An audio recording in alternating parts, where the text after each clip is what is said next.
여러분 안녕하십니까. 자, 6월 15일 2025년 6월 15일.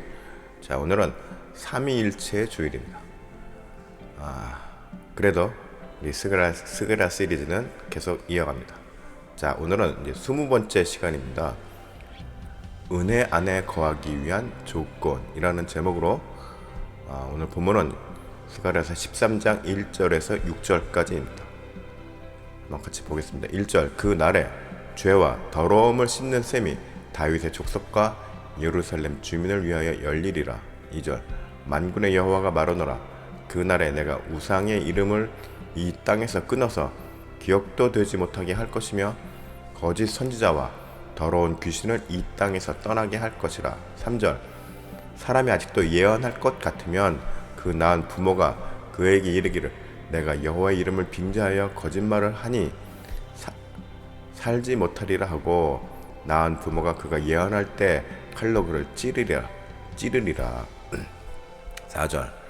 그날에 선지자들이 예언할 때 그 환상을 각기 부끄러워할 것이며 사람을 속이려고 토롯도 입지 아니할 것이며 5절. 말하기를 나는 선지자가 아니요 나는 농부라 내가 어려서부터 사람의 종이 되었노라 할 것이요. 6절. 어떤 사람이 그에게 묻기를 내 두 팔 사이에 있는 상처는 어찌 됨이냐 하면 대답하기를 이는 나의 친구의 집에서 받은 상처라 하리라. 자, 그리스도인들이 살면서 어떤 특별한 경험을 하였을 때 은혜 받았다는 말을 하곤 합니다. 그리고 이 은혜라는 단어 안에 내가 주님께로부터 받은 죄사함과 영적인 경험에 대한 무한한 공급을 받았다는 의미로 생각하는 경우가 종종 있습니다. 그렇기에 소위 특별한 은혜를 경험한 사람들은 간증을 하고 그 간증을 듣는 사람들은 또 거기에 부러움을 느끼기도 합니다. 그런데 오늘 말씀을 보면은 과연 은혜를 받는다는 것의 의미에 대해서 은혜를 받는다는 것은 무엇일까에 대해서 다시 한번 생각해 보게 합니다. 그날에, 자 1절. 그 날에 죄와 더러움을 씻는 셈이 다윗의 족속과 예루살렘 주민을 위하여 열리리라. 죄와 더러움을 씻는 셈이 열렸다는 것은 하나님께서 예루살렘 사람들을 위하여 은혜 베푸시고자 하는 기회를 주신 것입니다. 그리고 이 은혜의 기회는 예수님의 말씀에서도 발견할 수 있습니다. 자, 요한복음 4장 14절을 보면은 내가 주는 물을 마시는 자는 영원히 목마르지 아니하리니 내가 주는 물은 그 속에서 영생하도록 솟아나는 샘물이 되리라. 그런데 이 두 말씀에서 우리는 은혜를 받음에 대한 전제 조건이 있음을 발견해야 합니다. 그것은 바로 이 샘을 내가 받아들이고 샘에서 나의 더러운 죄를 씻어내고자 하는 의지가 있어야 하는 것입니다. 즉 영생의 샘물을 기꺼이 받아 마시고자 하는 마음이 있어야 한다는 것입니다. 이에 대해서 디도서에는 디도서 3장 5절에는 우리를 구원하시되 우리가 행한 바 의로운 행위로 말미암지 아니하고 오직 그의 긍휼하심을 따라 중생의 씻음과 성령의 새롭게 하심으로 하셨나니 라고 말씀하십니다. 그런데 이 말씀에 대해서 또 오해할 만한 부분이 바로 우리의 행한 바 의로운 행위로 말미암지 아니하고 라는 부분입니다. 즉 성령의 체험을 통해 나의 죄악된 과거가 세탁된다거나 구원을 보장받는 것으로 생각할 수 있다는 것입니다. 평생에 내가 살아있는 동안에 구원을 확실하게 보장받는다는 것으로 생각할 수 있습니다. 그런데 그것은 오해라는 말입니다. 왜냐하면 성령께서 우리 안에서 하시는 일은 우리의 양심을 일깨워서 우리의 언행을 돌이키도록 하는 것이기 때문입니다. 히브리서 9장 14절에 하물며 영원하신 성령으로 말미암아 흠없는 자기를 하나님께 드린 그리스도의 피가 어찌 너의 양심을 죽은 행실에서 깨끗하게 하고 살아계신 하나님을 섬기게 하지 못하겠느냐 라고 말씀하십니다.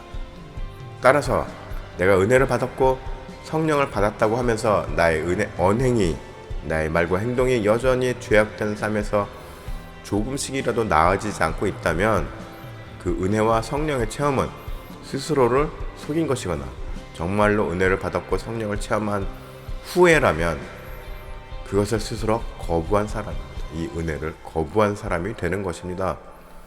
주님은 분명히 은혜를 받았다고 하는 사람이 언행에서 바뀌어가는 모습을 보이지 않고 오히려 죄악된 옛 모습을 유지하는 사람들에 대해서 경고하고 있습니다. 어디서요? 디도서 1장 4절에 보면 이는 가만히 들어온 사람 몇이 있음이라 그들은 옛적부터 이 판결을 받기로 미리 기록된 자니 경건하지 아니하여 우리 하나님의 은혜를 도리어 방탕한 것으로 바꾸고 홀로 하나님이신 주제 곧 우리 주 예수 그리스도를 부인하는 자니라. 자, 오늘 본문을 보면 이제 은혜를 받는 사람이 해야 할 실천 과제들이 설명되고 있습니다. 자, 2절 만군의 여호와가 말하노라 그 날에 내가 우상의 이름을 이 땅에서 끊어서 기억도 되지 못하게 할 것이며 거짓 선지자와 더러운 귀신을 이 땅에서 떠나게 할 것이라. 자, 먼저 본문의 시대적 배경을 먼저 살펴보면 당시의 이스라엘 백성들은 포로 이후에도 가나안의 우상들과 하나님을 여전히 구별할 줄 몰랐다고 해석하고 있습니다.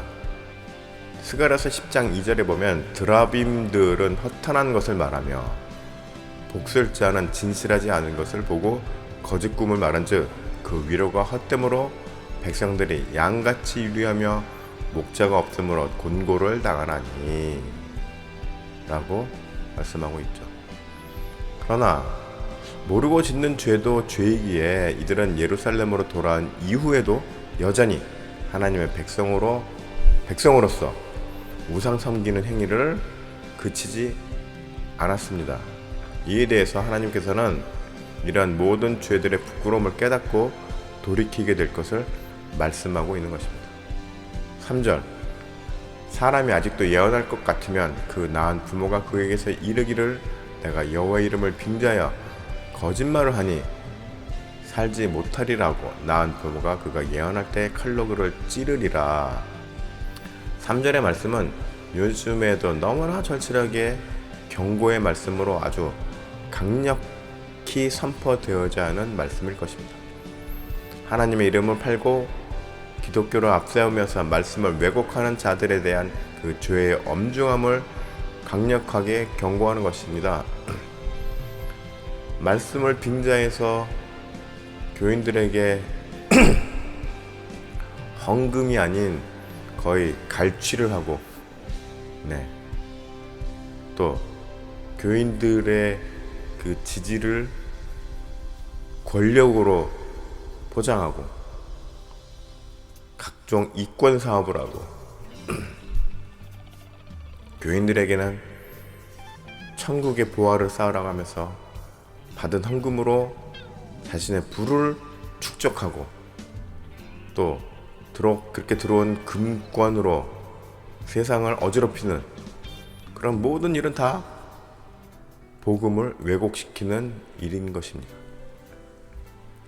하나님의 이름을 팔고 말씀을 왜곡하는 행위인 것입니다. 이런 모든 것들 다 하나님께서 지켜보고 계신다는 점을 우리는 잊지 말아야 합니다. 자, 4절과 5절 그날에 선지자들이 예언할 때 그 환상을 갖기 부끄러워할 것이며 사람을 속이려고 털옷도 입지 아니할 것이며 5절 말하기를 나는 선지자가 아니요 나는 농부라 내가 어려서부터 사람의 종이 되었나라 할 것이요. 자, 여기 굉장히 중요한 말이 나오는데 4절에 나오는 털옷은 엘리야 선지자가 입었던 옷을 말합니다. 그러한 털옷이 곧 선지자의 이미지처럼 되어 있었던 것입니다. 마치 오늘날 우리가 뭐 산타클로스 하면은 빨간 털옷에 막 뚱뚱하고 이런 이미지가 좀 고착화되어 있잖아요. 사실 산타클로스는 성 니콜라우스라고 카톨릭의 그 성자인데 아무튼 이처럼 선지자 하면은 털옷을 입은 사람이라는 이미지가 딱 고착화되어 있었습니다. 4절에 앞부분에 보면 그 날이라고 한 것은 예수 그리스도의 초림 이후에 말씀이 직접 육신을 통해서 완성되어지면서 더 이상의 예언은 필요 없어지게 된다는 말입니다. 예수님께서 이 땅에 오셔서 육신으로 이 땅에서 하나님의 말씀을 완성시키셨습니다. 그것이 바로 복음인 것입니다. 복음. 삶으로 복음을 이루신 거죠. 완성시킨 것이죠. 그리고 더 이상의 이제 예수님 이후에는 예수님 자체가 말씀이고 그 말씀이 이제 기록으로 남겨졌으니까 더 이상의 예언은 필요 없어지게 된 것입니다. 그렇기 때문에 신약 시대 초기뿐만 아니라 교회 시대인 요즘에도 누군가가 나와서 하나님으로부터 계시를 직접 받았다느니 예언을 한다더니 하는 것은 그 자체로 부끄러운 일이 될 수 있는 것임을 우리는 기억해야 합니다. 따라서 오늘날에도 자신만이 하나님의 선택받은 종인 양 행세하면서 예언한다고 하는 사람들은 이 말씀에 의하면 정말 부끄러움을 모르는 자들이 되는 것이죠. 자, 이어서 5절의 말씀은 교회 시대에는 만인 제사장으로서 우리는 누구나 하나님의 자녀여 종이자 사명자가 될 수 있습니다. 그러니까 특별히 내가 목사라고, 특별히 내가 직분자라고 하면서 계급적 특권인식이 있을 의미가 없음을 강조하는 것입니다. 그렇지 않나요? 자, 6절. 어떤 사람이 그에게 묻기를 내 두 팔 사이에 있는 상처는 어찌 됨이냐 하면 대답하기를 이는 나의 친구의 집에서 받은 상처라 하리라. 자, 6절의 상처는 뭘 의미하냐면 이제 바알 선지자들이 제사를 지내면서 무아지경에 빠져 자신의 몸에 상처를 냈던 관습을 의미합니다. 그러니까 전직 바알의 선지자였던 사람들이 이제 과거에 내가 바알에게 제사 지냈던 그것들을 이제 반성하면서 그걸 감추면서 이 상처? 이거는 내가 그냥 친구네 집에서 뭐 하다가 다친 거야. 이렇게 핑계를 대는 거죠. 변명을 하는 거죠. 그래서 6절의 내용은 과거의 죄악을 부끄러운 것으로 여기는 그런 내용입니다. 뭐죠? 과거의 악한 습성에서 내가 벗어나야 되는 것이죠. 정리하면 주의 은혜 안에서 성령의 인도하심을 받는 사람들은 첫째로 주께서 주신 은혜의 시간을 소중한 기회로 여기며 감사함과 겸손함으로 자신의 언행을, 말과 행동을 되돌아보면서 하나씩 한꺼번에 하나님께서 한꺼번에 확 이것도 기대하지도 않습니다. 그냥 조금씩이라도 고쳐나고자 하는 사람입니다. 은혜 안에 거하는 사람들은. 둘째로 말씀을 읽으면서 깨달은 내용을 자기 생각에 맞게 자의적으로 해석하면서 행동하고 말하지 않는 사람입니다. 왜요? 이런 식으로 자꾸 자의적으로 해석하면서 말하기 시작하면 영적 우월 의식이 생길 수 있습니다. 굉장히 교만해지는 것이죠. 또 마지막으로 자신의 부끄러운 과거를 주님 앞에 솔직히 드러내며 언행에 늘 근신하는 사람입니다. 늘 조심하는 거죠. 조심하면서 신중하게 행동하고 신중하게 말하는 사람입니다. 무엇을 근거로? 말씀을 근거.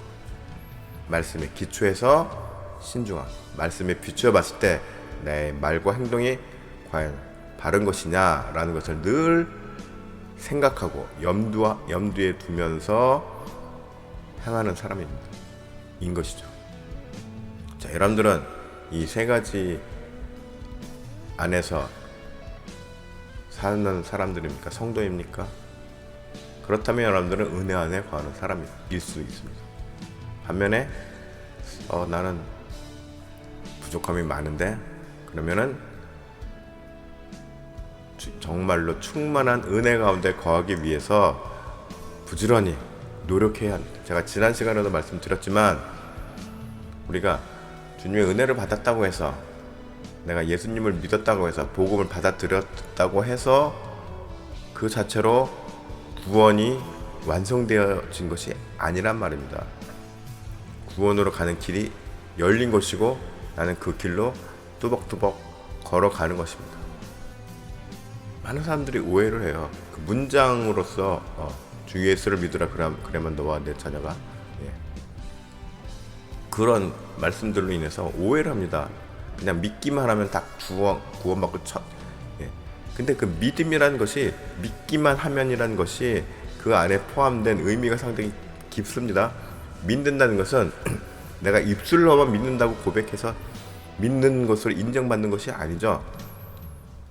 믿는다고 입으로도 고백하고 마음으로도 인정하고, 또 말과 마음으로 믿었으니 거기에 진실성이 따라야 되겠죠. 그 진실성을 뭘로 입증합니까?